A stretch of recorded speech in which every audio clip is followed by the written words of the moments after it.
Mtu ukikuta nguo yako mjusi kafia, huo nguo usiivae tena. Okay. Kwa sababu ile ni unaambiwa unaweza kuwa umeingiza roho ya mauti au nafsi chafu katika familia yako. Mjusi unapoingia kitandani, umelala hivi, ukamwona juu, atakwambia usiku wako huo usiku utakuwa ni mzito sana kwako hiyo siku. Okay. Mjusi ukiwa umeingia chumbani kwako, unafunga mlango, unageuka unamuona, anakuelekeza kwamba mwenza wako hiyo siku yuko na mtu mwingine. Ala. Mjusi unapoingia ndani, unakaa, anachezesha mkia, anakuambia ulipotoka ni salama. Okay. Unakuta anachezesha mkia. Na ila ukiingia, alafu ukamwona kwa mbele anachezesha mkia, anakuambia mgeni yoyote ambaye atakupigia simu sio mzuri, atakutoa kwenye redi. Aidha atakukwaza au atakuja na kitu kitakacho kudhuru wewe.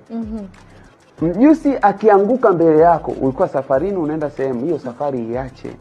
Anakuelekeza kwamba kuna ajali au kuna shida yoyote mbaya.